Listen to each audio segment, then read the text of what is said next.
Nós estamos diante de Ti nesse momento e te pedimos que o Espírito Santo de Deus, que é quem age, quem transforma, quem convence, quem traz revelação, quem conhece o íntimo de cada coração, quem conhece os nossos dilemas, as nossas angústias, as nossas alegrias, possa agora ministrar no coração de cada filho e filha Tua presente neste lugar. Consagramos a Ti as nossas vidas, que a palavra de Deus encontre um terreno fértil em nome de Jesus. Para a honra e glória do Teu nome, Pai. Amém. Aleluia. Você pode assentar-se. É uma alegria muito grande tê-los conosco nesse culto de celebração ao nosso Deus. E se você está aí com a sua criança de 0 a 10 anos, saiba que o Geração Futuro, que ontem celebrou 5 anos, como disse o Joel, foi uma festa maravilhosa. Ele está funcionando. Então você pode levar a sua criança para o Geração Futuro, que lá ele vai ter um momento muito lúdico, muito próprio, pensado para o seu filho. Aqui ele não vai entender nada do que eu vou falar e ele vai tirar a sua atenção e talvez a atenção de outras pessoas. Então leve o seu filho a participar do Geração Futuro. E como já tem sido dito, infelizmente, depois de muitos anos, nós tivemos uma ausência do nosso informativo. Antigamente o informativo era feito aqui na igreja mesmo. Mas agora é uma gráfica, então existe um tempo hábil para que ele aconteça. E o temporal nos deixou totalmente impossibilitados de cumprir esse tempo hábil. Então vocês não vão ter o informativo. E também a mensagem que eu ia falar não vai ter nem os slides, porque a mensagem que eu ia falar era outra. E eu mudei a minha mensagem, então hoje vocês vão ter que me acompanhar do modo antigo, abrindo a Bíblia de vocês e lendo na Bíblia. Não preciso mais olhar para o telão. E eu queria ler um texto com vocês que se encontra no Evangelho de Mateus, capítulo 5, o famoso Sermão da Montanha.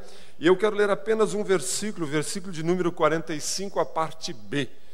Então, no Evangelho de Mateus, capítulo 5, verso 45, Jesus nos diz uma coisa extremamente interessante que eu gostaria de compartilhar com vocês essa noite.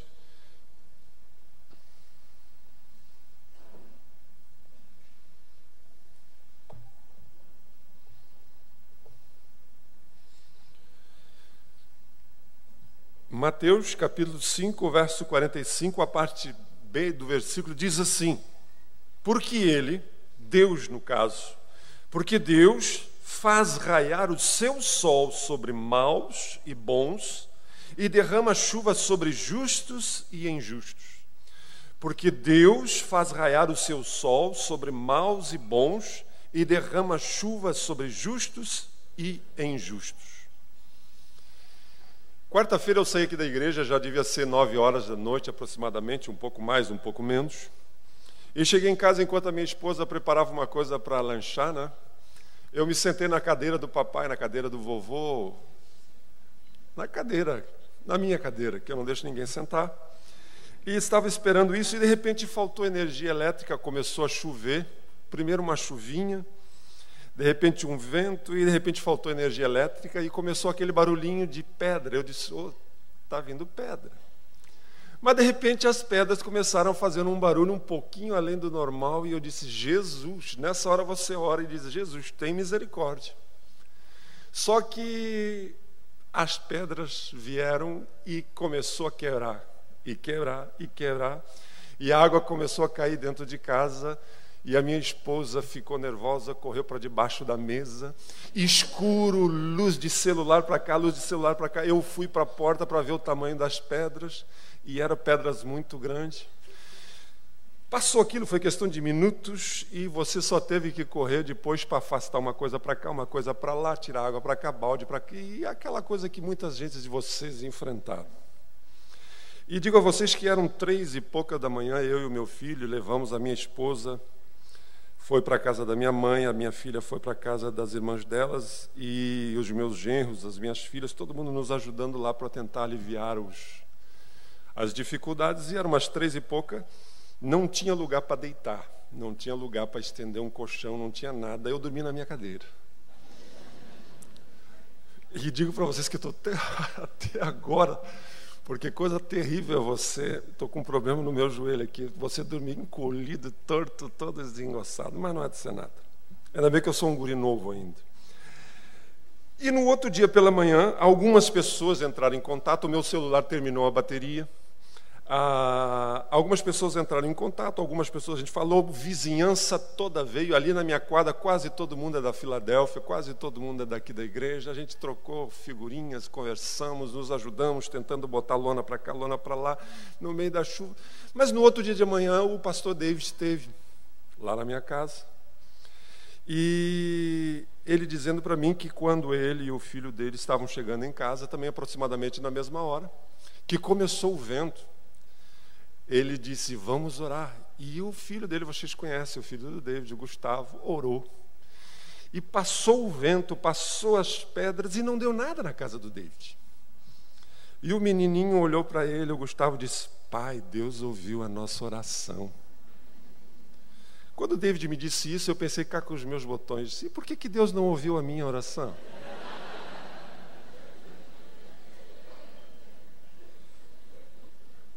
Isso é sacanagem. Gente, brincadeiras à parte, Jesus está nos mostrando realmente essa realidade.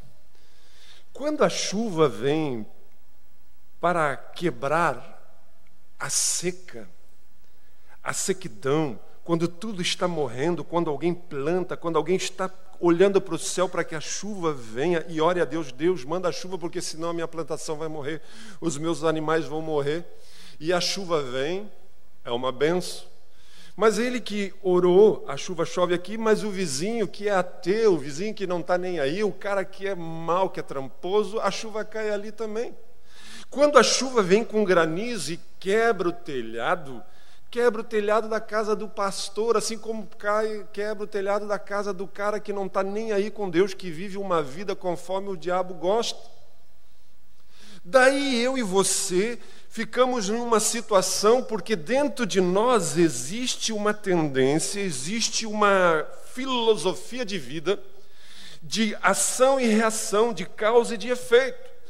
Você pode dizer que não, mas todos nós, dentro de nós, achamos que se nós estamos certinhos, se nós estamos vivendo a nossa vida honesta, correta, se nós temos Jesus no coração, se eu amo a Deus, se eu oro, as coisas deveriam ser diferentes comigo, com a minha família, com a minha casa. E agora eu estou no mesmo pacote, está todo mundo na mesma realidade. A vida nos coloca diante da realidade da dor. A vida nos coloca diante da realidade do sofrimento. Por que existe dor? Por que existe sofrimento? Por que coisas ruins acontecem com pessoas boas? E às vezes não acontecem com pessoas más. Esse é um problema real, verdadeiro. Muitos de vocês aqui passaram por dor, passaram por sofrimento, muitos de vocês talvez estejam passando. Essa é uma realidade verdadeira na nossa vida. Viver para alguns é padecer.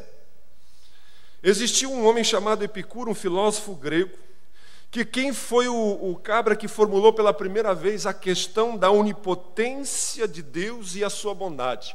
A relação entre Deus ser onipotente, tudo Deus pode e Deus ser bom. E ele dizia, se Deus pode todas as coisas, por que existe o mal? Por que as pessoas boas sofrem? E se Deus é bom, por que Ele permite e não faz nada para que isso não aconteça? Por que Ele não livra as pessoas boas das mazelas da vida? Ou Ele não é bom, ou Ele não é onipotente, Ele não pode evitar o mal. Quando aconteceu aquele tsunami na Ásia, vocês se lembram, uns anos atrás, um frei muito conhecido no Brasil, chamado Leonardo Boff, ele resumiu dizendo, se Deus é onipotente, se Deus pode todas as coisas, por que Ele não evitou o tsunami? Por que Ele não evitou o maremoto? Se Deus não evitou, é sinal de que ou Ele não é onipotente, ou Ele não é bom. Será? Eu sou obrigado a dizer a vocês que Jesus nos diz em João capítulo 16, o verso 33, nesse mundo vocês vão ter aflições, nesse mundo vocês vão ter problemas, nesse mundo vocês vão ter tribulações. Eu gostaria de chegar aqui para vocês e realmente dar uma resposta perfeita de Deus para a vida sua, que satisfazesse todas as suas inquietações, todos os seus dilemas, que talvez você muitas vezes se perguntou por quê? Por que que isso aconteceu? Por que que Deus permitiu? Para quê? Talvez alguém diga, a pergunta certa é para quê? Não importa se é por quê, se é para quê, a realidade é que está doendo. A realidade é que isso não era para estar acontecendo e está acontecendo. Eu gostaria de ter a vocês uma resposta clara que satisfacesse todas as nossas angústias. Mas eu sou obrigado a admitir que eu não sei. Eu não sei porque coisas boas acontecem com gente ruim e muita coisa ruim acontece com gente boa. Paulo, quando escreve às igrejas de Coríntios, ele diz: agora, nós vemos as coisas como que um reflexo. Vemos as coisas de uma forma obscura. Naquela época não existiam os espelhos que existem hoje, que você enxerga até as imperfeições, mas naquela época era um metal polido, então você tinha assim um vislumbre, você não tinha a nitidez dos espelhos de hoje. Então ele diz, a gente vê como um reflexo, como num espelho, ele dizia, mas não um espelho como o de hoje. Ele diz, mas um dia nós veremos face a face. E ele complementa dizendo, agora nós conhecemos em parte, agora nós conhecemos uma pequena partezinha da história, do contexto, mas chegará um dia em que nós vamos conhecer plenamente. Então a realidade é que neste mundo, na nossa vida, nós não temos um pleno conhecimento, porque além de tudo eu e você somos seres humanos finitos. A nossa limitação, a nossa compreensão, ela é muito aquém. Então hoje nós não temos as explicações necessárias para todas as dúvidas. Nós não entendemos todas as coisas, não sabemos todas as respostas. Mas eu quero que você entenda principalmente uma coisa. Você vai me dizer, então quer dizer que eu estou largado? Não. É como eu, quando dou aula de criação na nossa classe de fundamentos, eu digo, é como você querer explicar para uma formiga o mundo dos humanos, o mundo da internet, o mundo virtual. Você imagina você conseguisse falar com formiga e explicar para uma formiga como funciona o mundo virtual, a internet? Isso é loucura. A mesma coisa, Deus... Ele não devido à nossa falta de compreensão, nós não temos todo o entendimento, mas Ele nos dá algumas luzes, Ele nos dá algumas direções, Ele nos mostra algumas coisas. Eu não sei se você está habituado a dirigir em estrada. A maioria dos motoristas hoje são urbanos, dirigem dentro de cidade. Mas quando você dirige na rodovia, você precisa ter algumas manhas, alguns macetes. E eu aprendi, dirigindo na estrada, que quando eu estou dirigindo numa estrada que eu não conheço, que eu não sei os altos e baixos, as curvas, as lombadas, os perigos da estrada, e à noite existe neblina, cerração, qual é a estratégia? Eu procuro um caminhão, porque caminhoneiro vive na estrada, conhece essas histórias, e eu mantenho uma certa distância do caminhão, mas eu fico de olho na sinaleira, nas pequenas luzes que estão atrás daquele caminhão. Então, quando ele dobra para a direita, eu sei que tem uma curva. Quando ele dobra para a esquerda, eu sei que tem uma curva. Quando ele pisa no freio, eu sei que tem algum buraco, tem alguma coisa. Por quê? Porque ele conhece. Eu estou seguindo os pontos de luz.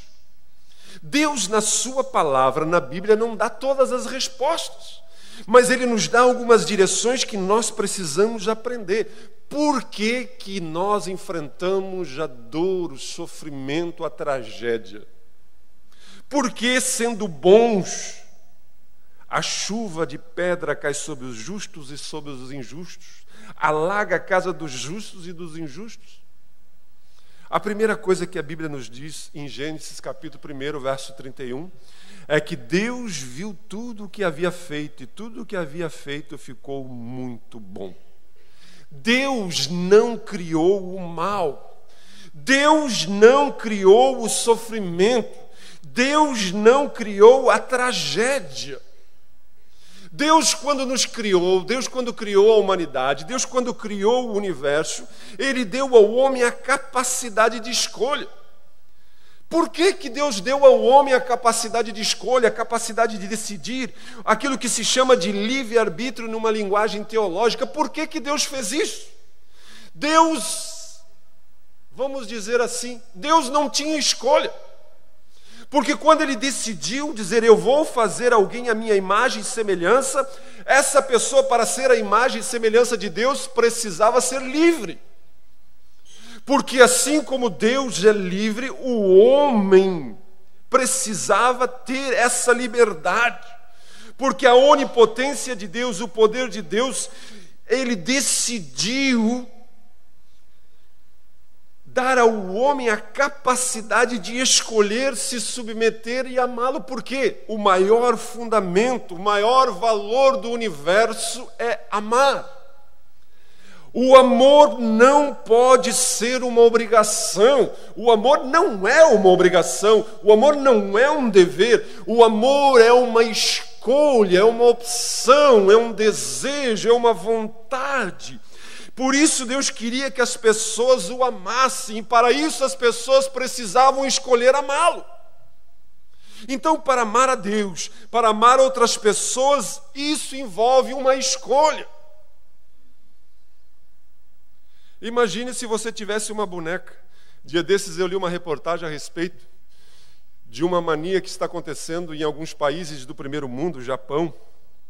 Pessoas que ficam anos sem sair de dentro de casa. E está muito comum hoje no Japão, já existem muitos casos, inclusive uma psicóloga escreveu um livro, um estudo de casos de homens que compram uma boneca de silicone. E ela é tão perfeita que se você olhar de longe, acha que é uma mulher de verdade. E eles estão comprando uma mulher, é uma boneca, vamos dizer assim, para realização das fantasias sexuais deles. Mas o que me chamou a atenção foi que essa psicóloga, essa cientista, entrevistando um deles, ele disse, antes eu e a Suzy, porque ele dá nome para a boneca, antes eu e a Suzy tínhamos 3 vezes por dia relações. Mas agora até rariou muito, agora nós somos mais companheiros. Nós assistimos televisão juntos, conversamos juntos, vimos o pôr do sol juntos, vivemos juntos. E vocês precisam ver que bonitinho, que romântico. A foto dos dois sentados no sofá assistindo televisão. Você vai dizer, tá louco. Porque essa boneca, nem que não queira, vai dizer, tu não te quero. Porque ela é uma boneca. Deus está dizendo a mim e a você que Ele nos deu a capacidade de escolha porque Ele queria que nós namorássemos, tivéssemos um relacionamento com Ele, andássemos com Ele, baseado na nossa escolha, nas nossas decisões, baseado na nossa vontade.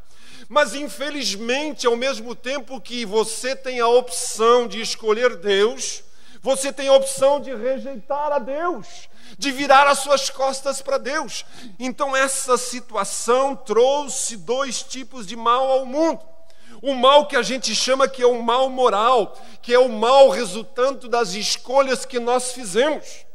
Gente, vocês não ficaram estarrecidos com as notícias de pessoas que estavam vendendo a lona, a telha, a R$2, a R$1 o metro antes do temporal e depois do temporal passaram para 10, para 18. Uma telha que custava 15, agora custava 50. Eu pergunto, por que uma pessoa faz uma coisa dessa? Porque ela escolhe. Ela tem dentro de si a maldade, ela tem dentro de si a ganância, ela tem dentro de si o desejo de levar vantagem. E isso traz prejuízo, sofrimento para as pessoas que sofrem as consequências. Por isso que a Bíblia diz, todos nós pecamos, todos nós estamos aquém daquilo que Deus quer.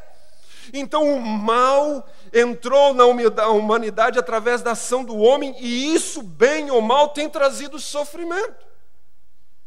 Talvez você esteja sofrendo hoje. Talvez a sua dor, a sua angústia, seja fruto de alguém. Aconselhei uma vez uma senhora que estava com o vírus do HIV, porque o seu marido nas suas aventuras, nas suas fugidas de casa, contraiu o vírus. E um dia ela não estava muito bem, foi fazer alguns exames e descobriu que era soro positivo. Isso contaminou a sua vida e contaminou a sua filha, porque um esposo agiu levianamente falando. A ONU, as Nações Unidas, muitas ONGs no mundo todo dizem que se houvesse uma melhor distribuição de renda, que se as nações ricas quisessem, não haveria mais fome na Terra. Gente, hoje existe uma quantidade enorme de pessoas que estão morrendo de fome. Por quê? Porque existe egoísmo e irresponsabilidade. Existem pessoas que estão vendendo armas para pessoas que estão vendendo drogas, pessoas que estão se aproveitando. Tudo por quê? Porque as pessoas estão fazendo as suas escolhas. Muitos estão sofrendo porque a mão que podia acariciar, podia ser estendida, está batendo, está dando um tiro. Nós temos diante de mim, de você tem a sua mão e você pode abençoar, você pode alimentar ou você pode destruir. Então o mal não vem de Deus, o sofrimento não vem de Deus. E isso é tão verdade que a Bíblia diz que o mal que o homem escolheu também atingiu a terra. A terra foi amaldiçoada. Gente, eu moro ali onde é que eu moro há 32 anos e nunca quebrou uma telha com granizo. Então agora veio pedras que eu digo para vocês, era enorme, maior do que uma laranja. Por que que isso aconteceu? Porque a natureza está sofrendo as consequências do pecado que a Bíblia diz que amaldiçoou a terra.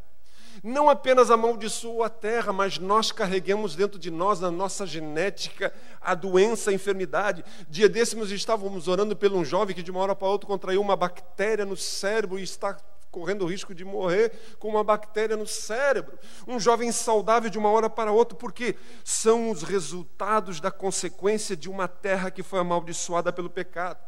Por isso que a Bíblia diz em Gênesis, maldita é a terra por sua causa, por causa do homem, por causa do erro do homem. Ela lhe dará espinhos e ervas daninhas, e você terá que se alimentar das plantas do campo. Paulo, quando ele escreve aos Romanos, ele diz, sabemos que toda a natureza, sabemos que toda a criação gerada por Deus geme, aguardando ser restaurada. Então nós enfrentamos tufões, vendavais, ventos, granizo, sequidão, secura, maremotos, terremotos. Por quê? Porque a terra está doente. E a fonte disso não é Deus, é o pecado que se alojou, é a fonte da ordem, da desordem, do caos. Mas alguém vai me dizer, Deus não sabia que isso ia acontecer? Se Deus sabia que isso ia acontecer, por que ele fez então? Por que Deus criou uma terra que poderia dar terremoto, chuva de granizo para matar, destruir, trazer tsunami, tantas coisas, as pessoas adoecerem, nascerem já com uma geneticamente propenso? Agora na quinta-feira nós estaríamos assistindo o testemunho de Bernadette. Vocês que já assistiram sabem, ela só mexe com o pescoço e com a cabeça. Ela teve uma doença degenerativa e totalmente a sua vida foi mudada, transformada. Por que isso acontece? Por que Deus permitiu? Deus está nos dizendo que a única maneira de criar um mundo onde as pessoas aprendessem o que é amar, o que é amor, é dando a capacidade de escolha. Porque do contrário seria um mundo segundo aquele de Truman, seria um mundo fantasioso, seria uma apresentação, não seria real. Deus não poderia criar um mundo onde o amor fosse um valor se nós vivêssemos como autônomos, como robôs, como marionetes. Então por que Deus fez? Eu tenho 4 filhos. E digo a vocês que eu acho que todo pai, toda mãe, quando pensa em ter filhos, ele diz, o que vai ser dos meus filhos? Será que os meus filhos vão ser perfeitos? Será que os meus filhos vão nascer com as suas faculdades normais? Porque eu não quero que meu filho sofra. Eu não quero que o meu filho padeça. Eu não quero que o meu filho cresça e fique de mal comigo. Mas vamos dizer, eu conheço muitos filhos que não se dão com os pais, que odeiam os pais. Conheço muitos pais que perderam seus filhos porque os seus filhos simplesmente se decepcionaram e se afastaram. Existe uma potencialidade muito grande para que as coisas deem errado. Mas então por que a gente tem filho? Porque apesar de existir a opção de dar errado, existe a opção da realização.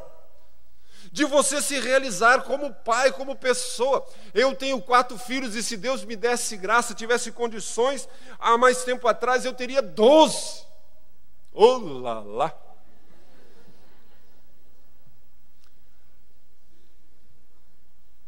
Eu não sei se eu ia resistir, porque com 4 eu fico sempre no fim da escala para minha mulher. A minha mulher só se lembra de mim depois de 4. E agora vem mais neto, mais genro. Se tivesse 12, eu... Mas, gente, a verdade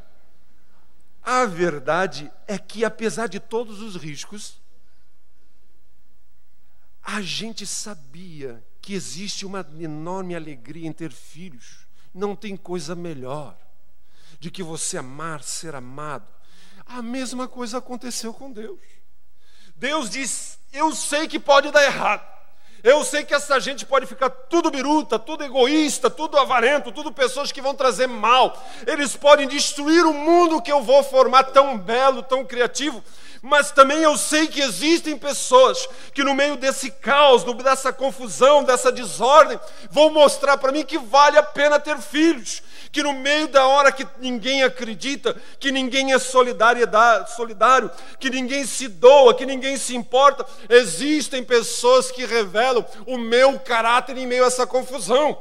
Assim como muitos comerciantes inescrupulosos, se manifestaram muitas pessoas de bem, pessoas que abriram a sua casa, que abriram o seu comércio de madrugada, que doaram, venderam abaixo da linha do custo, pessoas que se envolveram, pessoas que fizeram diferença. E Deus diz: então vale a pena. Mas Deus não gera o mal. Deus não gera o sofrimento. Deus não está naquilo que é ruim.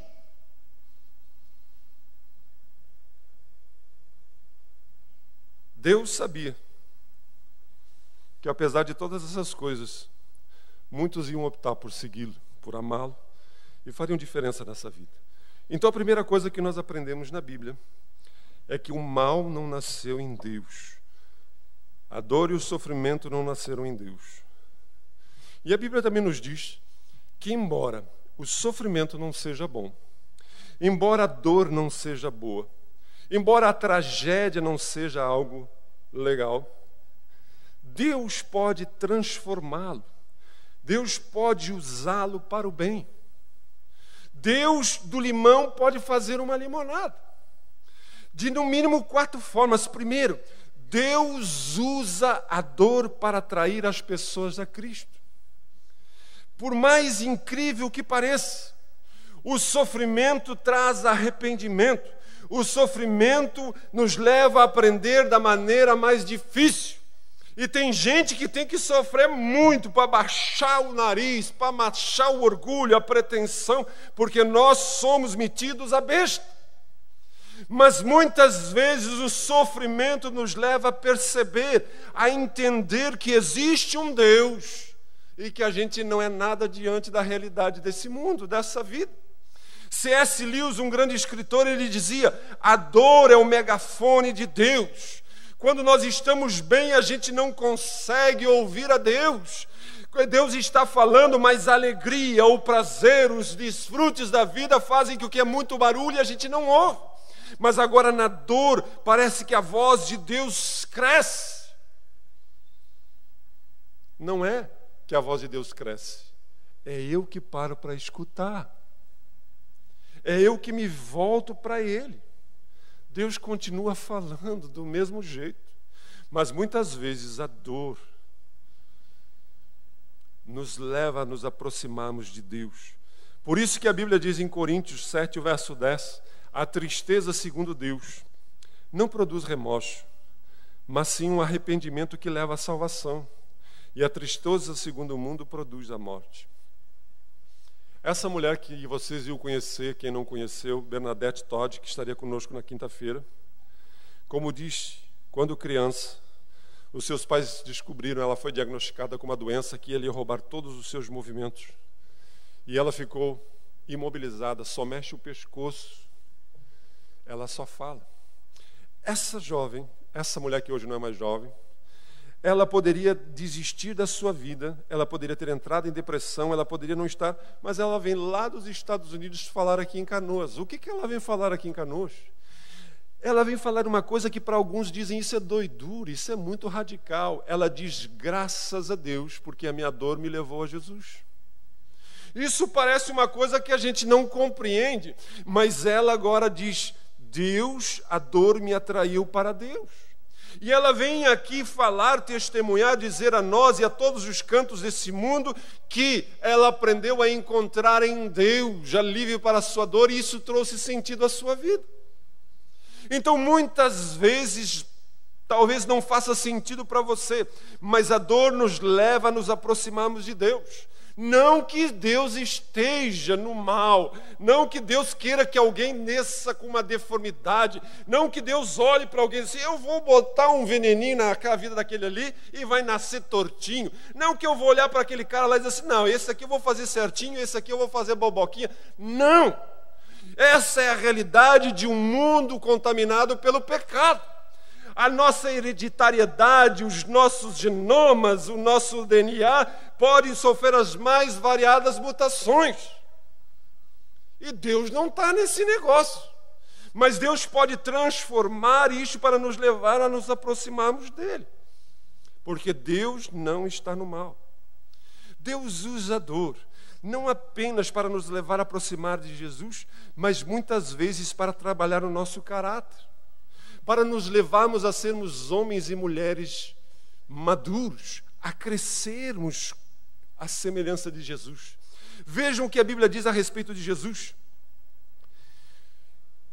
Não só isso, mas também nos gloriamos nas tribulações, porque sabemos que a tribulação produz perseverança, a perseverança um caráter aprovado, e o caráter aprovado é esperança.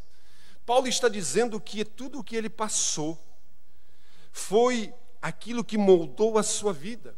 A melhora do nosso caráter. Só existe coragem em um mundo que existe risco.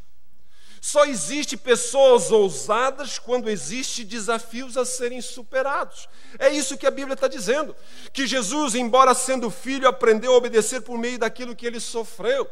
Se Jesus Cristo foi aprimorado, se Jesus Cristo passou pela escola da dor, do sofrimento, por que isso não vai acontecer comigo?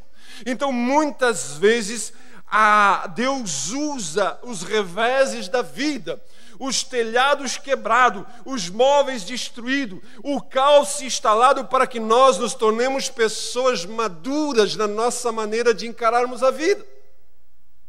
Uma das tônicas que se sobressaiu em todos os que nós visitamos, e eu digo para vocês que eu visitei alguns membros da igreja e cheguei lá dentro, a gente tem vontade de chorar, porque tudo molhado, tudo destruído, esses móveis de hoje em dia pegou água, viram uma coisa, o telhado tudo abaixo, mas as pessoas, mesmo com lágrimas, dizem, não, pastor, nós vamos superar, nós vamos vencer, nós vamos com a graça de Deus. Pessoas que em vez de reclamar, murmurar e espraguejar, estão olhando para o desafio com coragem. Com coragem.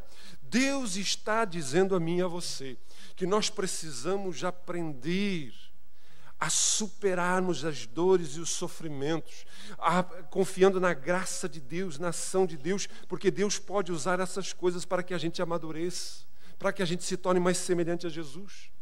Muitas vezes a dor vem como consequência das nossas ações. Pode ser de ação de outras pessoas, mas muitas vezes vem como ação de nós.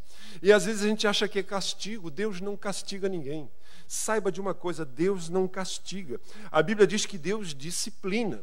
E sabe o que é a disciplina de Deus? Porque tem gente que Deus acha que Deus está com uma cinta. O meu pai gostava de bater em nós. Gostava não. Ele não gostava de bater em nós. Mas, não, é sério, ele não gostava. Eu naquela época achava que ele gostava. Hoje eu sei que ele não gostava. Mas o meu pai, quando ia nos disciplinar, ele dizia assim, Gilberto, vem cá. Ele estava de cinta, ele tirava a cinta. Se ele não estava de cinta, ele dizia, vai lá e busca a minha cinta. E eu escolhi a menorzinha, a mais fininha. Mas ele pegava a cinta e tu vai apanhar por causa disso, disso, disso. E ele me segurava pela mão e dava 2, 3 cintadas na traseira. Mas o meu pai não andava com uma cinta na mão. Pá, pá, tá? Dizendo assim, Gilberto, se tu pisar fora da linha aqui, o teu couro... Tem gente que acha que Deus está lá no céu, louco para botar um castigozinho. Está muito feliz esses cabras aí, toma-lhe um castigo. Está se rindo demais, a vida está fácil demais, toma uma lutinha. Gente, isso é doidura. Esse Deus não serve para ser o meu Deus, e não é o meu Deus, e não é o meu Cristo. Mas o que é então a disciplina de Deus? Deus está ensinando e dizendo, eu não sei se já aconteceu com vocês, mas com meus filhos acontecia, eu dizia, meu filho, não faz isso, meu filho. Não vai, não... Então tá, vai, mas tu vai ver que tu vai dar com os burros na água. E ele ia quebrar, até hoje, alguns são meio cabeçudinhos, o pai tinha razão. E eu disse, o pai sempre tem razão. O que é a disciplina de Deus? A disciplina de Deus é simplesmente Deus nos deixar entregue à nossa própria sorte. Tem gente que está sofrendo, sabe por quê? Porque é cabeçudo. Está semeando coisas, está construindo casas que vai cair na sua cabeça. E Deus está dizendo, meu filho, não construa uma casa assim, não construa um casamento assim, não construa a sua saúde assim. Tem gente que vive como se nunca fosse ficar doente, ele não cuida o que come, ele não cuida os seus exercícios, ele não cuida da sua vida, ele não cuida nada. E daqui a pouco ele está doente, ele está dizendo, por que eu fiz para estar com a diabetes desse jeito? O que eu fiz para estar com colesterol desse jeito? O que eu fiz para ter tido um AVC? O que eu... Tu não fez, esse é o problema. E às vezes Deus diz assim, meu filho, tu quer ser cabeçudo, teimoso, então eu vou te deixar. Então não é a mão de Deus em cima, mas é Deus tirando a mão, eu vou te deixar um pouquinho, entrega a tua própria sorte. Então às vezes o nosso sofrimento é condição da nossa construção, do nosso desejo de vivermos a nossa vida segundo a nossa forma. E isso traz dor, isso traz sofrimento. Mas Deus não tem prazer nem em disciplinar os seus filhos. Mas Ele disciplina, Ele diz, meu filho, para te aprender, eu vou ter que te deixar sozinho. Porque eu estou te carregando, mas tu está... Então, vou te deixar caminhar um pouquinho sozinho. Mas não que Deus pega um laço. Não que Deus assim, eu tenho prazer de botar fogo, quebrar, destruir. Não. Nós aprendemos que Deus está querendo nos trabalhar. Deus pegou o que existia de pior na história da humanidade e transformou uma melhor coisa que aconteceu na história, em Jesus. Em Jesus Ele juntou todos os pecados que a humanidade fez e colocou sobre Cristo. E ali Ele transformou o que havia de mal na sociedade, na história da humanidade, e transformou em bem. Por isso nós precisamos aprender a descansar em Deus. O nosso sofrimento precisa ser visto na perspectiva de Deus. A nossa dor precisa ser feita, enxergada, entendida na perspectiva de Deus. E quando eu digo isso, eu não estou querendo minimizar a sua dor. Quando eu digo isso, eu não estou querendo dizer, isso é bobagem, para de sofrer. Eu não estou querendo dizer que não foi nada, caiu o telhado, destruiu a sua casa e você tem que ficar firme como se você conhece a Jesus, tem que dizer, aleluia, glória a Deus, perdi tudo. Não, isso é tolice, é burrice. Mas eu preciso entender aquilo que Paulo diz. Os nossos leves e momentâneos sofrimentos, os nossos sofrimentos leves e momentâneos, não são comparados com a glória eterna que Deus tem preparado para os que são deles. Então eu quero dizer uma coisa para você, o telhado caiu, os móveis se perderam, mas a nossa vida continua na perspectiva de uma eternidade com Deus. que a nossa vida aqui nesse mundo, mesmo que você viva 70, 80 anos, é muito pouco para comparar com uma eternidade toda com Deus. Paulo, quando diz que os nossos sofrimentos leves e momentâneos estão produzindo em nós uma glória de Deus, era uma pessoa que sofreu espancamentos, era uma pessoa que sofreu naufrágios, era uma pessoa que sofreu as mais variadas dores, sofrimentos, angústias que a maioria de nós vamos passar em toda a nossa vida. Mas ele dizia: eu estou vendo a minha vida na perspectiva de Deus, na realidade de Deus. Quando Deus nos coloca diante de uma realidade, de uma eternidade, nós não podemos nos deixar abater pelo momento que estamos vivendo.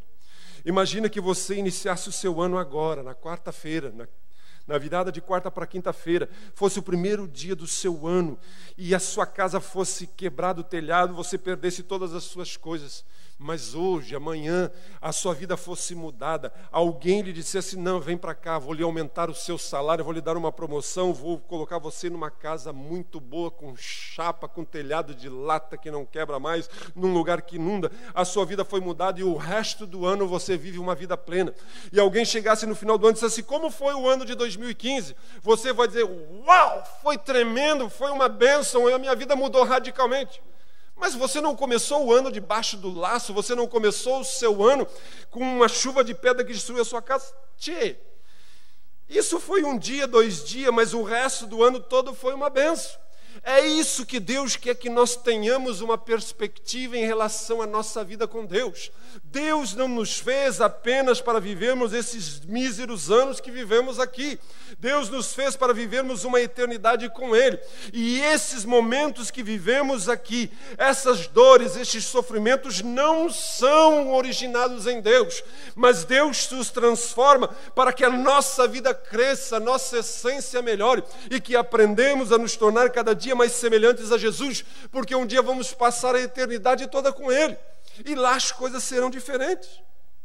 Essa precisa ser a nossa perspectiva da nossa vida, e não nos deixarmos abater, não nos deixarmos desanimar, porque nós precisamos olhar para a totalidade da nossa vida, porque essa é a imagem do céu.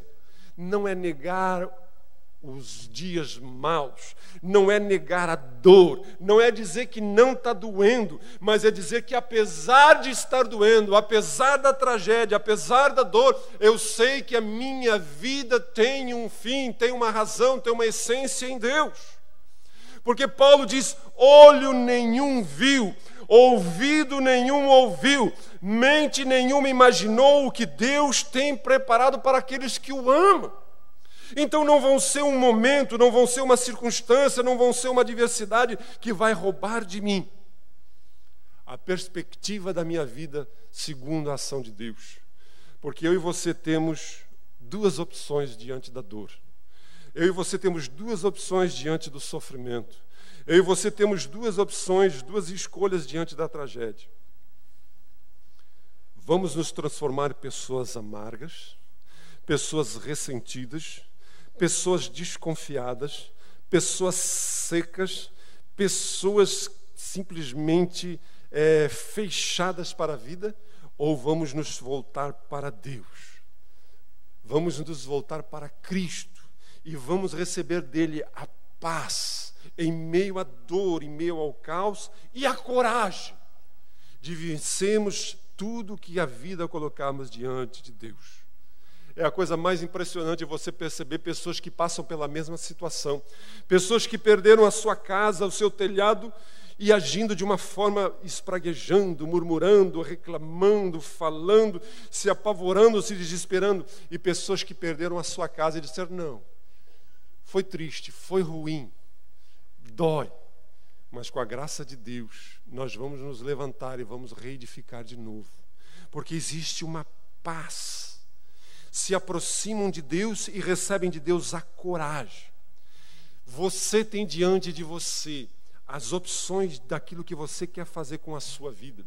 Hoje existem muitas pessoas que, devido a uma perda, devido a uma tragédia familiar, devido a uma grande angústia que passaram, se tornaram pessoas amargas, pessoas que perderam para um marido ou para um motorista bêbado, para um assassino, para um bandido, um filho, uma filha, um esposo, uma esposa, pessoas que não conseguiram superar, enquanto que existem outras pessoas que aprendem a fazer daquilo uma força para viverem a sua vida. Como acabei de falar de Bernadette. E a grande verdade é que Jesus disse: essas coisas vos tenho falado para que vocês tenham paz. No mundo vocês vão ter aflições, mas tenham um bom ânimo. Ele está dizendo: eu estou dizendo isso a vocês para que vocês tenham a minha paz em vocês. E vocês tenham a coragem, porque eu venci o mundo, disse ele. Deus está querendo que eu e você tenhamos paz para lidar com os nossos sofrimentos no presente e coragem para lidar com aqueles que vão vir, porque vão vir outras chuvas, vão vir outros momentos de angústias, vão vir outras situações adversas, mas Deus nos dá em Cristo Jesus não uma explicação. Deus não nos dá uma resposta. A resposta de Deus para o sofrimento humano, a resposta de Deus para a desordem, para o caos que a humanidade se tornou devido ao pecado, não é uma explicação, não é uma teoria. A resposta de Deus é a encarnação. Jesus, plenamente Deus, plenamente homem, veio a essa terra e viveu as minhas experiências, veio e viveu a minha vida, morreu a minha morte, a sua morte, para mostrar para você que é possível vivermos em Deus uma vida humanizada, uma vida diferente, uma vida que transcende a mediocridade das pessoas sem Deus, sem esperança, e por fim uma vida eterna com Ele. Por isso nós precisamos aprender o que uma mulher chamada Cortebum, que foi presa nos campos de concentrações alemãos, ela dizia: não importa o quão profundas sejam as nossas trevas, não importa quão densos sejam as trevas que nos cercam, Deus ainda é mais profundo, Deus ainda é mais intenso. E para encerrar, eu gostaria de dizer a você que eu não sei se você sabe, mas o hino que iniciamos essa noite, sou feliz, pois tenho Jesus no meu coração, a música que cantamos. Ela foi escrita por um homem chamado Horatio Gates Spafford, em 1873. Ele era um advogado americano que tinha 5 filhos. E ele perdeu o seu menino, o único menino. Ele tinha 4 meninas e um menino. E ele perdeu o seu menino. E ele tinha feito um grande investimento em Chicago. E no ano de 1872, 73, houve um grande incêndio em Chicago. E toda a área que ele investiu, os seus recursos, foi destruído pelo incêndio. E como fazia recentemente que o seu filho havia partido, e ele, a sua esposa e as suas filhas resolveram dar um tempo. Estavam um tanto quanto preocupados. E ele era um cristão, muito amigo de Moody. E Moody, o grande evangelista, tinha ido para a Inglaterra fazer uma campanha. E ele disse à sua esposa: vamos aproveitar e vamos tirar uns dias na Europa, na Inglaterra, e já vamos estar com o Moody na campanha, e a gente descansa, desparece um pouco. Compraram as passagens de um navio que faria Estados Unidos e Inglaterra. Mas, quando chegou o dia do embarque, ele teve um grande problema profissional e ele não pôde embarcar no navio. E nesse navio, então, embarcou a sua esposa e as suas 4 meninas. E ele ficou para ir no próximo navio, na próxima viagem, assim que resolvesse os seus problemas. E quando o navio estava se aproximando da Inglaterra, o navio sofreu um acidente. E o navio, em 12 minutos, veio a afundar. Os sobreviventes foram resgatados e depois de 2 dias chegaram ao país de Gales. E quando ele, sem saber nada do que estava acontecendo, se alguém tinha sobrevivido da sua família, ele recebe um telegrama da sua esposa que dizia: salva, porém só. As 4 filhas desse casal morreram no naufrágio do navio. Ele comprou uma passagem, pegou um navio para ir se encontrar com a sua esposa na Inglaterra. E ele estava na sua cabine e ele disse ao comandante: por gentileza, comandante, quando chegarmos na região provável do acontecimento do naufrágio do navio onde perdi as minhas filhas, eu gostaria que o senhor me chamasse, que eu gostaria de ir ao conversa. E ele foi chamado. E quando ele chegou na mureta daquele navio, e ele olhou as águas no lugar próximo aonde, na localização, não se sabe exata, mas na região que provavelmente aconteceu o acidente, ele fez uma oração. E ele ali compôs a letra desse belo hino, que infelizmente, devido à tradução para o português, ele perdeu a sua, vamos dizer assim, métrica. Mas ele literalmente, no inglês, ele diz: tudo está bem com minha alma. E ele diz: quando a paz como um rio atravessa o meu caminho, ou quando tristeza como as ondas do mar me inundam, seja o que for a minha porção, tu me ensinas que tudo estás bem com a minha alma. O que leva uma família, um casal a enfrentar os reveses da perda e da dor são os enigmas, as perguntas que nós não temos resposta. Quais o propósito? Deus tinha um propósito. Essa história que Deus tinha um propósito, eu digo para você, entra num ouvido e sai no outro, porque eu não vejo propósito nenhum. Alguém perder 4 filhos, perder um filho, perder as coisas. Isso não tem propósito nisso. Isso é a realidade de um mundo que está vivendo o contexto do pecado. Mas esse homem aprendeu com a graça de Deus a usufruir a paz de Deus. E nos deixou uma música que nós estamos cantando ela desde 1873, de que sou feliz quando eu experimentei a vida na paz de Deus, com a coragem de Deus e na perspectiva da eternidade. Esse homem hoje já morreu. E provavelmente ele já está no descanso com o Senhor. E aquilo que ele vivenciou, aquilo que ele experimentou, ele vai dizer: aquilo foi pouco diante da glória, da graça que Deus tem reservado para os que são seus. E lhe deu essa paz, essa coragem de não esmorecer e não sucumbir diante da dor e da tragédia. Por isso eu digo a você, eu não tenho explicação para as suas dores, mas eu tenho para dizer para você que Deus em Cristo Jesus se encarnou para que você pudesse ter paz em meio às suas dores, que você pudesse ter paz em meio aos seus sofrimentos, às suas tragédias, e coragem para viver a vida, porque viver a vida é para aqueles que têm coragem e ousadia e não se deixam abater diante das realidades cruciais que a vida nos coloca. Vamos orar?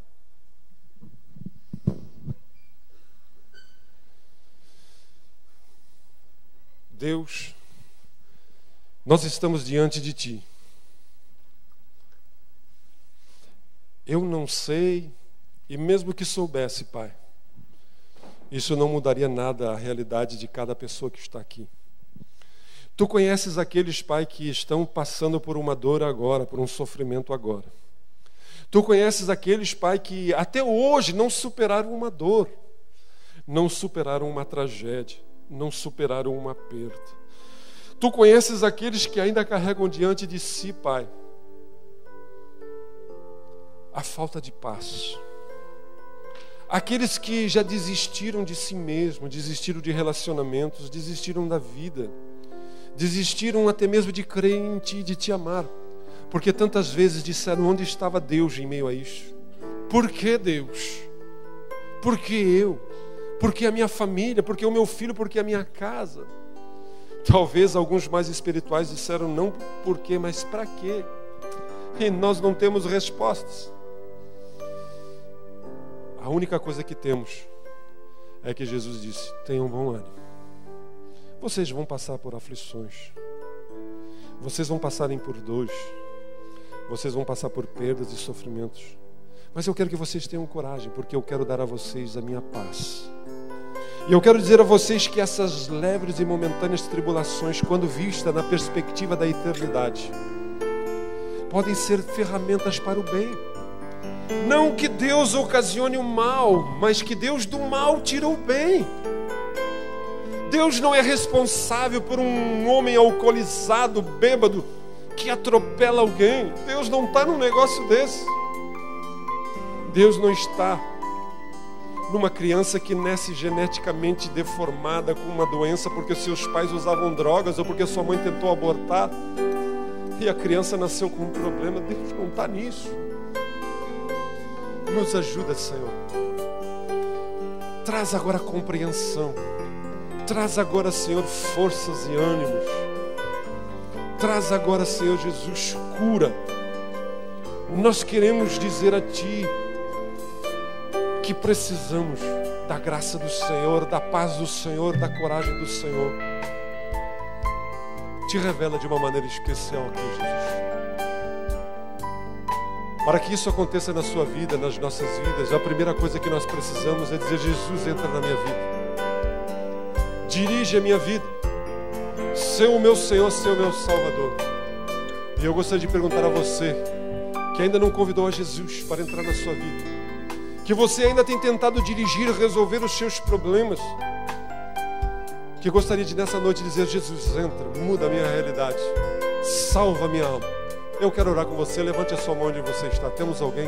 Isso, Deus abençoe. Pode levantar bem alto para me ver? Isso, pode baixar a mão. Eu convidaria todos a ficar de pé.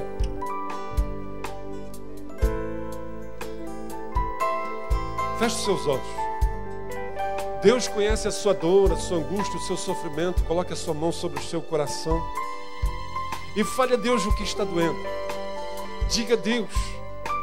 O salmista constantemente fazia suas queixas diante de Deus, e ele dizia: minha alma está abatida. Mas ao mesmo tempo ele dizia: minha alma espera em Deus, porque Ele ainda fará. Se está lhe faltando paz, não busque uma explicação, porque explicação não vai resolver nada. Explicação não tira dor. Explicação não tira angústia. Explicação não tira as ansiedades das preocupações. Só a paz de Deus é que muda. Só a paz de Deus que gera coragem para continuar, para levantar. Coloque-se diante de Deus. Pai, eis aí a vida dos teus filhos e das tuas filhas. Eis aqui as nossas vidas. Tu sabes o que precisamos. Tu sabes o que necessitamos. Pai, Tu conheces a angústia, a dor que talvez alguém esteja carregando em silêncio. Alguém que esteja enfrentando agora, Pai, os maiores reveses. E talvez tenha surgido no seu coração tantas inquietações, tantas dúvidas, porque nós somos acometidos, Senhor Jesus, do semear e do colher, da ação e da reação. E às vezes nós não achamos lógica, não achamos sentido. Mas a chuva cai sobre todos, o sol brilha sobre todos. Então agora, Jesus, traz paz, traz cura à alma, dá coragem, renova as forças. Levanta agora em nome de Jesus, porque Tu és um Deus vivo, um Deus real, um Deus presente, no nome do Senhor, aleluia. Mas preciso aprender a confiar em Ti. Mas preciso aprender a descansar em Ti. Tu és meu Senhor.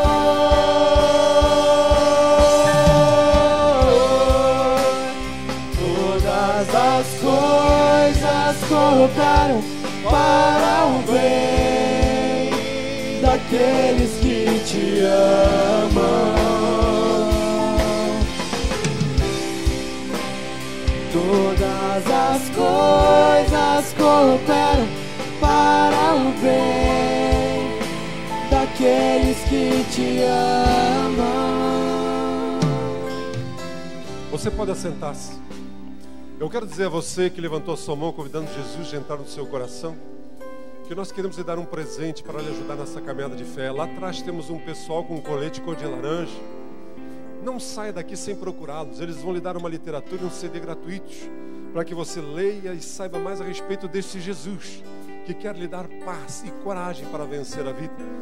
E como foi dito aqui pelo Joel, se você durante essa semana tem disponibilidade, Se você tiver em casa alguma coisa que possa aliviar a dor, a perda de alguns dos nossos queridos, se ofereça. Seja a mão estendida, não seja a mão que se retrai, não seja a mão que se encolhe, mas seja a mão que abençoa. Esteja participando. E se você está enfrentando, nós não temos como resolver o problema de todo mundo, botar telha na casa de todo mundo. Lá só na minha casa, meu Deus do céu, na casa do Jair, da frente ali na nossa quadra, são todo mundo, bem dizer, da Filadélfia. Todo mundo, a gente em cima do telhado olhava, todo mundo abanando para o outro, todo mundo trabalhando. Então nós não temos como botar telha na casa de todo mundo, mas nós podemos aliviar a dor daqueles que estão em maiores situações de risco. E se você tiver alimentos, roupas, talvez móveis, se inscreva, se coloque lá à disposição, e durante a semana nós vamos estar coordenando esse trabalho de ajuda. E vamos orar. Alguém vai dizer, então não adianta orar. Não, ajuda, porque a Bíblia diz que a misericórdia de Deus é grande, e nosso estado, a nossa cidade precisa que a misericórdia de Deus nos alcance, para que a tragédia maior não nos alcance. Nós não somos merecedores. O que está acontecendo hoje com a terra, o que está acontecendo hoje com o nosso planeta, com o clima, o que está acontecendo hoje com a nossa sociedade é ação, é consequência do pecado. Mas Deus não nos trata como mereçamos. Então vamos continuar orando para que a misericórdia de Deus nos alcance e salve a nossa nação. Eu quero dizer a todo o pessoal que vai participar do elenco do nosso espetáculo de Natal, que deve se reunir aqui na frente com a Priscila. O Joel está aí? Cadê o Joel? Deus abençoe. Amém. Essa semana, eu e o pastor Gilberto. Pastor Gilberto, tu lembra, né? Nós passamos fomos até a escola luterana ali, e nós fomos firmar uma parceria junto com eles, conversar com o diretor, e eu e o Gilberto estávamos lembrando de algumas coisas que a gente passou, né, Gilberto? E poucas e boas. E foi muito bom essa lembrança, assim. Eu acho que eu te conheço há uns 34 anos, né? Eu conheço o pastor Gilberto, gente, quando ele tinha cabelo. E quando, gente, olha bem, já bem. E quando ele era parecido com o Elvis Presley. Nós éramos contemporâneos do Elvis Presley ali. Eu não podia ter cabelo, porque eu sou sarará mesmo, então não tinha cabelo, não podia crescer o cabelo. Mas tudo isso aí era algo tremendo. A gente começou a se lembrar de algumas coisas. E vem cá um pouquinho, Joel. Então, gente, e essas lembranças aí traz coisas boas para a nossa vida. É verdade ou não é? É verdade. E eu sei. E quando a Eliane olhou para ti e disse: meu Elvis Presley. Vem cá, Eliane, vem cá. Vem cá um pouquinho. Por isso, gente, que nós com júbilo e celebramos a Deus por mais um ano de vida na vida deste homem que tem dado aí, não é? Celebramos com júbilo ao Senhor. Amém? Pode ficar em pé, igreja.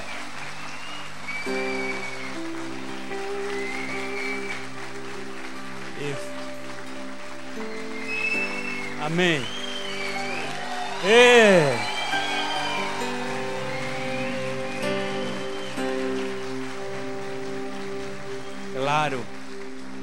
Claro que ele sempre mais velho do que eu novo. Mas muito obrigado pela tua vida. Agradecemos pelo tempo em que tu e a Eliane deram e tem dado na vida da igreja. Tem dado bons filhos e bom dia da tua vida, não é? Dessa perda de cabelo aí na vida e na causa do Senhor, na causa do Senhor. Isso nos honra e me honra muito, porque a gente estava lá quando ele colando as telhas ali e nada, não reclamando daquilo que Deus, daquilo que tinha acontecido na vida e na vida de todo mundo. Então, eu e a igreja IBFC honramos de você ser o nosso pastor. Amém? Amém, igreja? Você pode louvar a Deus. Vamos estar orando.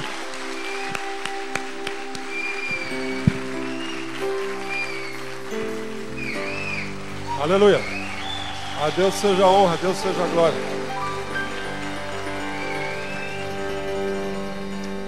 Eu me sinto realizado por chegar aos meus 54 anos, assim, com essa carinha de 40.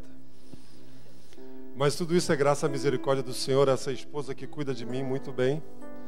Claro que eu sou o quinto lá depois dos filhos, mas mesmo assim ela tem muito amor, ela cuida de mim.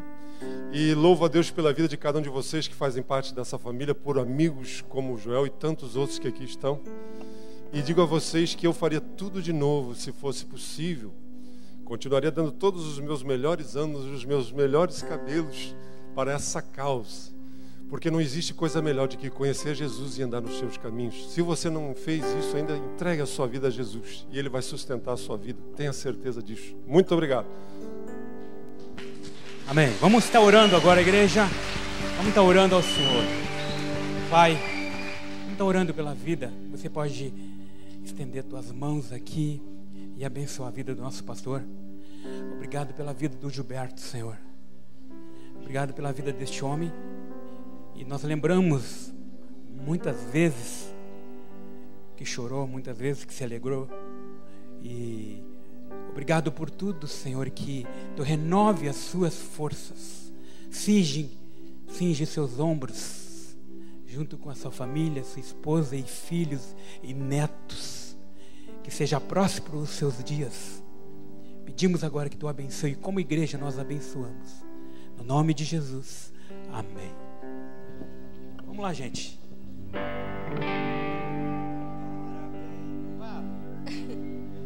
Parabéns pra você nessa data querida. Muitas felicidades, muitos anos de vida. Parabéns pra você nessa data querida. Muitas felicidades, muitos anos de vida.